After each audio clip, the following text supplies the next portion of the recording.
Vote नहीं बनता तो क्या बनता है? जूता, चप्पल या लाठी? क्या तीनों मारोगे? तीनों मारोगे? इतनी पढ़ाई लिखाई कराकर अपने बच्चे को आप पकोड़ा तलवाएंगे क्या? बहुजन समाज पढ़ा लिखा समाज है, वो पकोड़े तलने के लिए नहीं पैदा हुआ है। आप जानते हैं भारत में जो बच्चा पैदा होता है, आज हर एक बच्चा 3.5 लाख के कर्जे के साथ पैदा होता है। अब समय आ गया है कि ऐसे बहरूपिये जो बहुजन समाज पार्टी के नाम पर नीला पटका पहनकर, जय भीम के नारे लगाकर, मान्यवर साहब को, बाबा साहब को अपना महान नेता मानकर, जय भीम के नारे लगाकर आप लोगों को कहते हैं कि भाई बहुजन समाज पार्टी अब पुराने जमाने की पार्टी है, तो ऐसे लोगों को अब मुंह तोड़ जवाब देने का समय आ गया है। साथियों, बहरूपियों को मुंह तोड़ जवाब देने का समय आ गया है। अब बर्दाश्त नहीं करेंगे कोई हमारी बहुजन समाज पार्टी का वोट काटकर इधर उधर विपक्षी पार्टियों को समर्थन देने की बात करे। अब समय आ गया है ऐसे लोगों को समाज में बीच में लाकर जूता मारकर उनको उनकी औकात दिखाने का। साथियों,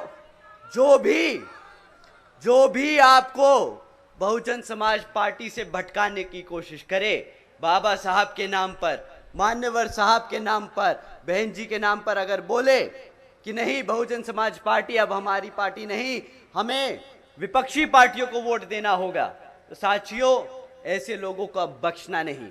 बहुत लंबे समय तक इन चमचों को हमने बर्दाश्त किया है, बहुत लंबे समय तक इन चमचों को हमने अपने बीच में रहने दिया है, पर अब बहुजन समाज एकजुट होकर इनको समाज से खदेड़ने का काम करेगा।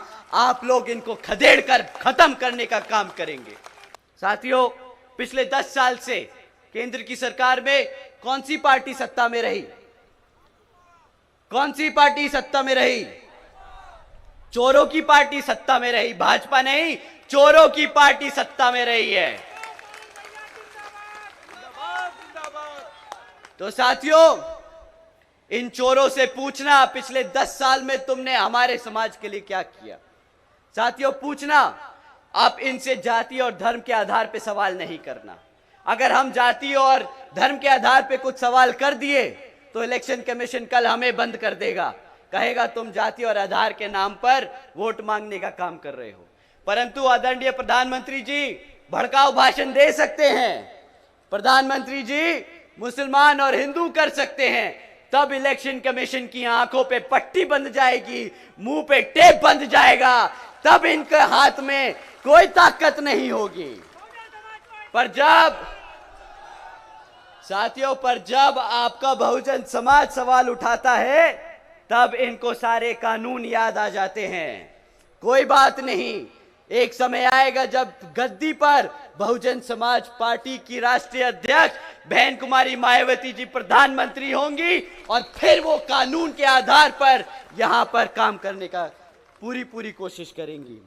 पिछले 10 सालों में इन्होंने सरकारी स्कूलों की इतनी हालत खराब कर दी है, बदतर कर दी है कि आज अगर सरकारी स्कूल के बच्चे को आप गुणा भाग करने को कहो तो 8वीं कक्षा के बच्चे गुणा भाग नहीं कर पाते। और ये मैं नहीं कह रहा, ये इनकी सरकारी सर्वे बोल रहे हैं। अगर आप उनसे पूछो अंग्रेजी में 4 सेंटेंस बोल दो बच्चे, तो वो सेंटेंस अंग्रेजी में सवाल जवाब नहीं कर सकते, वो समझ नहीं पाते कि सामने वाला अंग्रेजी में बोल क्या रहा है। साथियों, अगर शिक्षा के और नाम पर आपने ये खिलवाड़ किया है, तो आप बताइए क्या इन लोगों को वोट बनता है कि नहीं? वोट नहीं बनता तो क्या बनता है? जूता, चप्पल या लाठी? क्या तीनों मारोगे? तीनों मारोगे? ठीक है साथियों, तो एक एक जोड़ी चप्पल निकाल लीजिए, एक एक लाठी निकाल लीजिए और एक एक जूता निकाल लीजिए। वोट मांगने आए उसी हिसाब से उसे वोट, चप्पल, जूता और डंडा मार मार के उसको बता देना कि जो तुम लोगों ने हमारे से शिक्षा छीनी है उसके बदले तुम्हें वोट नहीं, ये डंडा मिलेगा। साथियों, इनकी पिछले 10 साल सरकार रही, ना हमारे बच्चों को पढ़ने दिया, और जो बच्चे पढ़ लिख कर पेपर दे के आते हैं सरकारी भर्ती के लिए, वो भी लीक करा दिया, क्योंकि ये लोग रोजगार नहीं देना चाहते। ये चाहते नहीं कि किसी तरह आप रोजगार में आ जाएं, क्योंकि अगर आपको रोजगार मिल जाएगा तो बाबा साहब ने जो आपके लिए आपके लिए आरक्षण तय किया है वो भी आपको मिल जाएगा। तो जब आपको नौकरी नहीं देनी पड़ेगी तो आपको आरक्षण नहीं देना पड़ेगा। ये साथियों सोची समझी साजिश है इन लोगों की कि आपको आपकी पढ़ाई से, आपके इतिहास से, आपके आरक्षण से आपको दूर करना चाहते हैं। अब बताओ, अगर कोई सरकार, कोई पार्टी आपको आपके हकों से दूर रखे, आपको आपके इतिहास से दूर रखे, तो वो पार्टी को क्या कहेंगे आप? क्या कहेंगे आप ही बताइए। चोर, चोर कहेंगे आप ऐसी पार्टी को। साथियों, भारत की जनता ने इन्हें वोट डाला है, कोई विश्वास करके ही वोट डाला होगा। तो जो विश्वासघात करे उसे क्या कहते हैं? गद्दार कहते हैं, गद्दार। ये पार्टी गद्दार है, ये आपकी गुनहगार है। साथियों, इनका समय पूरा हो गया है। कुछ दिन पहले आदरणीय प्रधानमंत्री जी ने मंच से कहा था कि कुछ लोग उत्तर प्रदेश की भाजपा सरकार को बुलडोजर की सरकार कहकर बदनाम कर रहे हैं।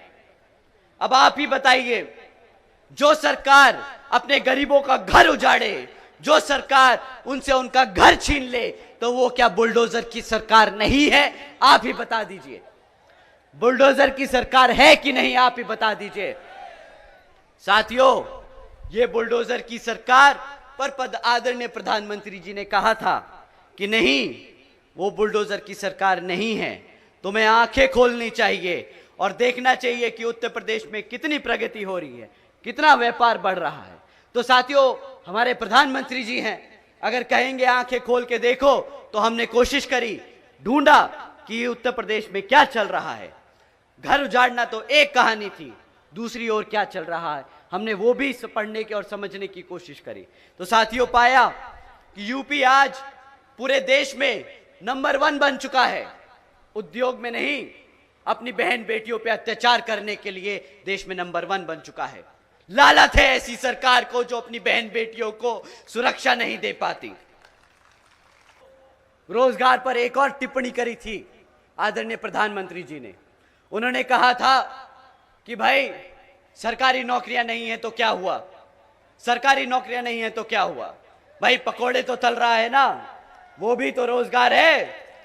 अब आप ही बताइए, इतनी पढ़ाई लिखाई कराकर अपने बच्चे को आप पकोड़ा तलवाएंगे क्या? बहुजन समाज पढ़ा लिखा समाज है, वो पकोड़े तलने के लिए नहीं पैदा हुआ है। वो यहाँ अपने भारत की संविधान के आधार पर चलकर अपने भारत को आगे बढ़ाने का काम करेगा। बहुजन समाज पहला समाज ऐसा होगा जो देश को आगे तरक्की की ओर लेके जाएगा। आपके मेहनत के कमाए के 2 लाख करोड़ रुपया ये जनता को मुफ्त में राशन देने का काम करती है। एक तरफ बोलती है मोदी जी का नमक खाया है वोट दो, एक तरफ बोलती है मोदी जी का नमक खाया है वोट दो।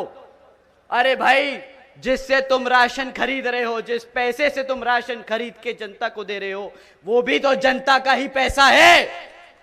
हमारी माँ यहाँ सफेद साड़ी में बैठी है। माँ, आपको 12,000 से ज्यादा रुपए का राशन तो नहीं मिला होगा, नहीं, परंतु अगर आपके घर में एक बच्चे को क्लास 4 की सरकारी नौकरी भी मिल जाती तो वो महीने का आपको पता है कितना कमाता? वो महीने का 25 से 30 हजार रुपया कमाता, साल का 2.5 से 3 लाख रुपया कमाता। आपको 12,000 रुपए का राशन थमाकर आपके बच्चे से 3 लाख रुपए छीनने का काम किया है इस सरकार ने। 3 लाख रुपए छीनने का काम किया है। आप जानते हैं भारत में जो बच्चा पैदा होता है, आज हर एक बच्चा 3.5 लाख के कर्जे के साथ पैदा होता है। इन लोगों ने हमारे बच्चों को, आने वाले बच्चों को भी इन्होंने कर्जे में डुबा दिया। ऐसी सरकार को क्या हक है सत्ता में बैठने का, बताइए साथियों। उत्तर प्रदेश की हर खबर से अपडेट रहने के लिए श्रेष्ठ यूपी को करें सब्सक्राइब, बेल आइकन दबाएं और देखते रहें श्रेष्ठ यूपी।